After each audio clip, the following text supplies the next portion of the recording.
March 18th, 1584. A chess piece falls from trembling fingers onto a marble floor. The sound echoes through the Kremlin chamber like a death knell. Within seconds, the most feared man in Europe is gasping for air, clawing at his throat, his eyes wide with terror. But here's what the official records desperately tried to hide. The two men standing beside Ivan the Terrible as he died had just discovered something that guaranteed they'd be dead by sunrise if he lived another day. See, every history book tells you Ivan the Terrible died of a stroke while playing chess. Natural causes, an old tyrant's body finally giving out. But the English diplomat who witnessed everything wrote one word that changes the entire story. A word that's been conveniently ignored for centuries, and when Soviet scientists cracked open Ivan's tomb in 1963, what they found in his bones revealed a conspiracy that makes Game of Thrones look like a children's story. But to understand why someone wanted Ivan dead badly enough to risk the most elaborate assassination in Russian history, you need to know what this man had become in his final months. Because by early 1584, Ivan wasn't just dying. He was transforming into something so grotesque, so dangerous, that even his closest allies believed killing him might be an act of mercy. Let me paint you a picture of power rotting from the inside out. At 53 years old, Ivan should have been at the height of his authority. Instead, witnesses describe a creature that barely looked human anymore. Jerome Horsey, the English diplomat who spent nearly 20 years in Moscow, left us descriptions that read like something from a medical horror story. Ivan's body had swollen to monstrous proportions, but not uniformly. His genitals had expanded so grotesquely that he could barely walk, forcing him to be carried everywhere on a litter.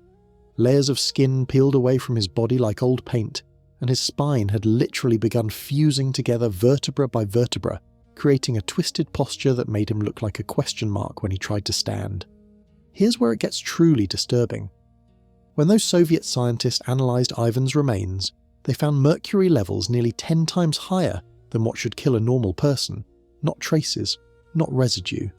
His bones were practically marinated in mercury, along with significant amounts of arsenic. Now, mercury was used to treat syphilis in the 16th century, a disease Ivan definitely had, based on the bone scarring, but these quantities suggest something far more sinister. Think about what mercury poisoning actually does to a human being.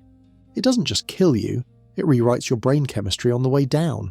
Paranoia becomes your default state. Every shadow hides an assassin. Every whisper is a conspiracy. Your mood swings become so violent that witnesses reported Ivan would literally foam at the mouth during his rages, shaking uncontrollably, tearing out chunks of his own hair. Daniel von Buchau, who had no reason to exaggerate, described how the smallest annoyance, a servant bringing the wrong cup, a door closing too loudly, would send the Tsar into episodes where he'd attack anyone nearby, biting them like a rabid animal. But physical decay was just the visible symptom. The real horror of Ivan's final days was psychological, and it all traced back to one moment that shattered whatever sanity remained in that poisoned mind. November 16th, 1581, less than 3 years before his death. Ivan walks into a room and sees his pregnant daughter-in-law Yelena Sheremeteva, wearing what he considers inappropriate clothing. Maybe her dress showed too much ankle. Maybe she wasn't wearing the right veil. The exact detail doesn't matter because what happened next changed Russian history forever. Ivan attacked her with such savage violence that she miscarried on the spot. When his son, also named Ivan, his heir, the future of the dynasty, rushed in to defend his wife, the confrontation exploded. According to the papal envoy Antonio Possevino, who interviewed witnesses immediately after, the younger Ivan shouted something that signed his death warrant. "You imprisoned my first wife in a convent for no reason. You did the same with my second, and now you strike the third, causing the death of the son she holds in her womb." The elder Ivan always carried an iron-tipped staff, his personal weapon that he used to beat courtiers who displeased him. In that moment of rage, he swung it at his son's head. The pointed iron tip connected with the younger Ivan's temple, with a wet crack that witnesses said could be heard in the next room. What followed was 5 days of agony. The younger Ivan didn't die immediately. He lingered, bleeding from his brain, sometimes conscious enough to forgive his father, sometimes screaming in pain. The elder Ivan never left his bedside. Possevino recorded the scene. The father's fury disappeared. Paling with fear, trembling in complete shock, he exclaimed, "I killed my son!" and threw himself down to kiss him. Pouring out the blood flowing from a deep wound, he wept, sobbed, called for the doctors. But here's the detail that reveals everything about Ivan's mental state. He didn't just grieve, he performed grief like a theatrical production. He banged his head on the floor so hard and so repeatedly that he developed a permanent callus on his forehead. He would prostrate himself before icons for hours, creating a bizarre spectacle where the most feared man in Russia would publicly debase himself, then moments later order someone's execution for looking at him wrong. This wasn't normal grief. This was the complete psychological fracturing of a man whose entire worldview had just imploded. Ivan had spent his entire reign paranoid about succession, about traitors trying to destroy his dynasty. He'd executed thousands of people on mere suspicion of disloyalty, and then, in one moment of uncontrolled rage, he became the very thing he feared most, the destroyer of his own bloodline. From that moment until his death, Ivan essentially lived in two realities simultaneously. In one, he was still the terrible Tsar, making grand political plans, negotiating for an English bride, threatening his enemies. In the other, he was haunted by an endless parade of his victims, convinced that every physical ailment was God's punishment, every pain a message from the son he murdered. The ghosts were getting crowded by 1584. Ivan's body count wasn't just high, it was creatively, sadistically, astronomical. During the period he called the Oprichnina, from 1565 to 1572, Ivan had essentially declared war on his own people. His personal army of black-clad killers, the Oprichniki, rode horses decorated with severed dog heads and brooms, symbols of sniffing out and sweeping away the Tsar's enemies. Except, enemies meant anyone Ivan pointed at on any given Tuesday. The torture methods weren't just cruel, they were performance art. People were boiled alive in giant cauldrons while their families were forced to watch. Others were impaled on stakes designed to keep them alive for days, their weight slowly driving the wood through their bodies. Some were sewn into bearskins and thrown to hunting dogs. Others had their ribs pulled out one by one while still conscious. During interrogations, the Oprichniki would systematically remove body parts, tongues, fingers, genitals, not for information, but for Ivan's entertainment. But nothing compared to Novgorod. In January 1570, someone whispered to Ivan that the city of Novgorod might be considering defecting to Lithuania. No evidence, no proof, just a whisper. Ivan's response was to personally lead 1,500 soldiers to the city for 5 weeks of methodical slaughter. The first victims were the clergy. Priests and monks were rounded up, beaten with clubs until their skulls cracked, then thrown into mass graves while still breathing. Then came the merchants and nobles. They got special treatment. Families were tied together with rope, weighted with stones, and thrown into the freezing Volkhov River. When they surfaced gasping for air, soldiers in boats would push them back under with spears and poles. Mothers trying to lift their children above water would have their arms broken with oars. The death toll varies depending on the source, anywhere from 2,000 to 60,000 people, but here's the number that matters. When tax collectors came to Novgorod the following year, they couldn't find enough living people to pay. An entire city had been essentially deleted from existence. By 1584, every one of these deaths weighed on Ivan's diseased mind. He'd started keeping lists, synodiki they were called, containing the names of people he'd ordered executed, over 3,000 names that he could remember. He sent these lists to monasteries with gold, begging monks to pray for the souls of his victims. Think about that psychology for a moment. He was lucid enough to remember specific names, specific faces, but not stable enough to stop adding to the list. Meanwhile, his body was broadcasting its decay to everyone around him. The mercury and syphilis had created a cocktail of symptoms that transformed the Tsar into something out of a medieval nightmare. His joints had swollen so badly that his fingers looked like sausages. His face would randomly break out in boils that would burst during state meetings, leaking pus onto his elaborate robes. The spinal fusion forced him to walk with a sideways shuffle, his head permanently tilted at an unnatural angle. But it was the behavioural changes that truly terrified his court. Ivan had always been unpredictable, but now his mood swings followed no logic at all. He'd be discussing tax policy calmly, then suddenly start screaming about invisible enemies in the walls. He'd order elaborate feasts, then halfway through declare that the food was poisoned and have the cooks executed. He once spent 3 hours explaining to his treasurer why emeralds could detect lies, then forgot the entire conversation 5 minutes later. The English connection adds another layer to this madness. Even as his body disintegrated, Ivan was obsessed with marrying Lady Mary Hastings, an English noblewoman with Plantagenet blood. He'd sent his ambassador Theodore Belsky to England with specific instructions: get her measurements, commission a portrait, and, this is real, evaluate whether she had good teeth. When Belsky finally met Mary Hastings in May 1583, he sent back a report that reads like a livestock inspection. The princess is tall, slight, and white-skinned. She has blue eyes, fair hair, a straight nose, and her fingers are long and taper. Queen Elizabeth, who had no intention of sending an English noblewoman to marry this decaying madman, kept making excuses. Mary had smallpox scars. Mary was ill. Mary was considering becoming a nun. Each excuse bought more time, hoping Ivan would just die before she ran out of delays. But here's why this marriage obsession mattered. Boris Godunov, Ivan's brother-in-law and future Tsar, saw this English marriage as a direct threat. If Ivan produced another heir with an English bride, it would destroy Godunov's path to power. Bogdan Belsky, Ivan's drinking buddy and closest confidant, had similar concerns.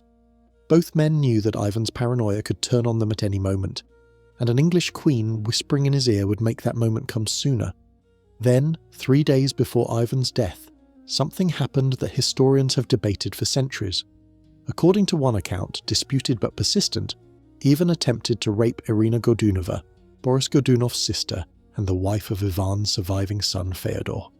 Her screams brought Belsky and Godunov running. They found Ivan attacking her, pulled him off, and in that moment both men realised they'd just signed their own death warrants. Ivan didn't tolerate witnesses to his humiliations. Whether this specific incident happened or not, by March 1584, the atmosphere in the Kremlin was explosive. Ivan had summoned astrologers to predict his future, and they'd made a fatal mistake. They told him the truth. He would die on March 18th, they said. Ivan's response was predictable. He promised to have them all burned alive on March 19th if they were wrong. March 18th arrived with Ivan feeling surprisingly better. He took a bath, a lengthy Russian bath that seemed to ease his swollen joints. He emerged in fresh linen, appearing more lucid than he'd been in weeks.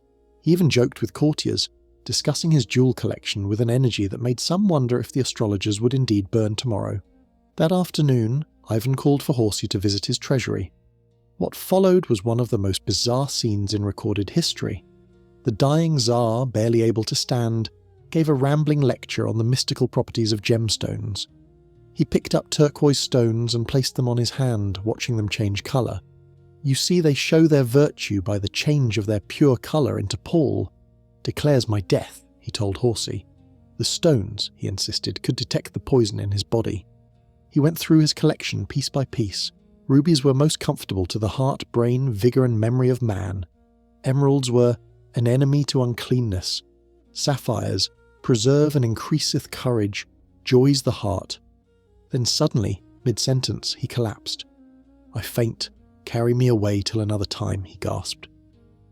Hours later, as the sun began to set, Ivan called for a chessboard. He wanted to play a game.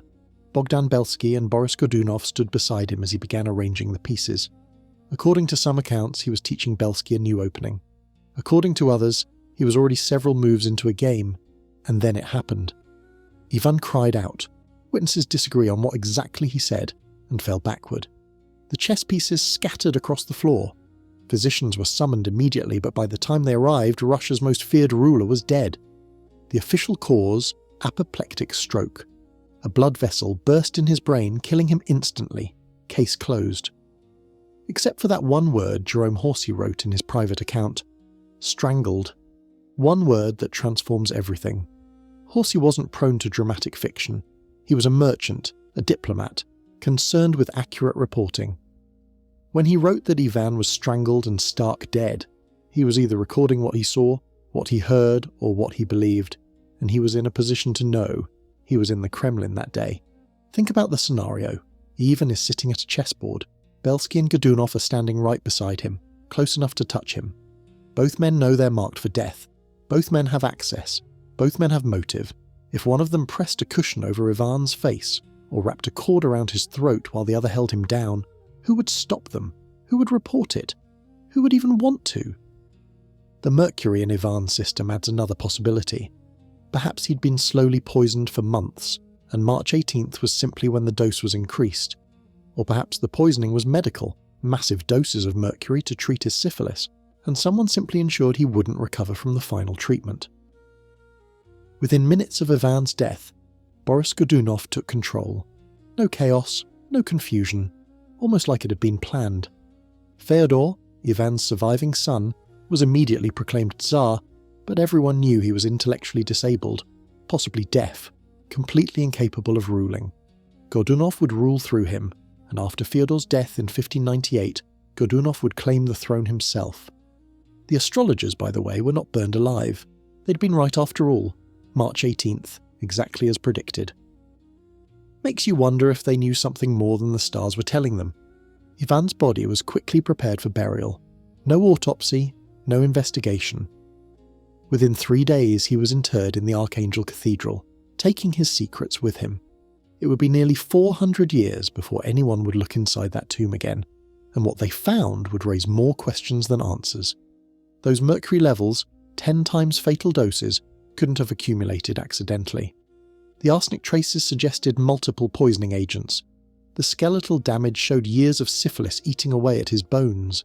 His teeth, strangely, were in perfect condition, so perfect that some scientists believed they might have been replaced, though 16th century dentistry makes this seem impossible. But bones don't reveal everything. They don't show the moment a chess piece fell. They don't capture a final breath cut short. They don't explain why an English witness would write that single damning word, strangled. The immediate aftermath was exactly what you'd expect from regicide, if that's what it was. Godunov moved with surgical precision. Potential rivals disappeared. Records were rewritten. The narrative was established. Natural death, tragic but inevitable. Anyone who might have questioned this version found themselves reassigned to distant posts or suffering convenient accidents. Russia itself nearly died with Ivan. The Rurik dynasty, which had ruled for 700 years, limped along for another 14 years under Fyodor before finally ending. What followed was the Time of Troubles, 15 years of civil war, famine and foreign invasion that killed a third of Russia's population. Ivan's legacy wasn't just the people he murdered, it was the complete collapse of the state he'd tried so desperately to preserve. The final sick irony: Ivan spent his entire life paranoid about his dynasty ending, about enemies destroying his bloodline. He tortured and executed thousands to prevent it. He married 8 times trying to secure heirs. He created an entire system of terror to protect his throne, and in the end, he destroyed it all himself with one swing of an iron staff at his own son's head. Today, Ivan's name is synonymous with tyrannical madness, but that almost understates what he really was. He was a man who turned cruelty into statecraft, who made terror a system of government. His death, whether by stroke, poison, or strangulation, was just the final scene in a life that had become a waking nightmare for everyone around him. When visitors to the Kremlin pass his tomb today, they're walking over a body that contains enough mercury to kill 10 men, bones twisted by disease and violence, and secrets that will never fully surface. But perhaps the most horrifying truth isn't how Ivan died. It's that by March 18th, 1584, there probably wasn't a single person in Russia who wanted him to live. The painting by Ilya Repin captures it all in one image: Ivan cradling his dying son, eyes wide with the realization that he's become the monster he always feared. That painting has been attacked and vandalized 3 times, most recently in 2018, as if people can't bear to look at what absolute power does to a human soul. But we need to look, because Ivan wasn't born a monster. He was made into one, mercury dose by mercury dose, murder by murder, until even his death became just another unsolvable crime in a reign built on them. His last coherent words, according to legend, were instructions to his son Fyodor. Be gentle, avoid wars, reduce taxes, free prisoners. Everything Ivan never was, never did. a deathbed conversion that came about 40 years and 60,000 corpses too late. But Fyodor wasn't listening. He couldn't even understand. And somewhere in that chest-scattered chamber, as physicians pretended to check for a pulse they knew they wouldn't find, Boris Godunov was already planning his next move. The game wasn't over, it was just beginning.